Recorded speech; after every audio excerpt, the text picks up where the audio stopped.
সোমবার গণভবনে জুলাই গণ অভ্যুত্থান পুনর্জাগরণ অনুষ্ঠানমালা নিয়ে সংবাদ সম্মেলনের আয়োজন করা হয়। সংবাদ সম্মেলনে জুলাই শহীদদের আত্মত্যাগ নতুন প্রজন্মের কাছে তুলে ধরতে আজ থেকে দেশের ৬৪ জেলায় স্মৃতিস্তম্ভ নির্মাণ কাজ শুরু করার ঘোষণা দেন সংস্কৃতি বিষয়ক উপদেষ্টা মোস্তফা সরোয়ার ফারুকী। দেশের ৬৪টা জেলায় জুলাই স্মৃতিস্তম্ভ স্থাপন করা হবে। এটা স্থাপনের কাজ আজকে থেকে শুরু হলো নারায়ণগঞ্জের মধ্য দিয়ে, এবং আমরা বিশ্বাস করি নারায়ণগঞ্জে যেটা শুরু হলো ৪ আগস্টের মধ্যে সারা দেশে এই স্মৃতিস্তম্ভের কাজ শেষ হবে।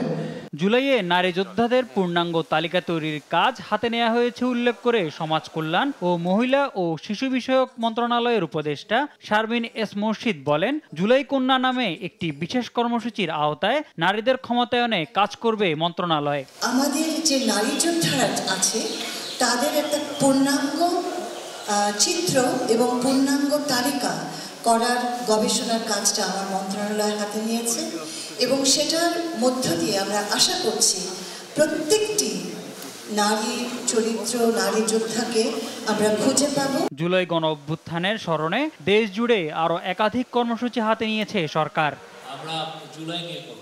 মোহাম্মদ সাকিব, দেশ টিভি, ঢাকা।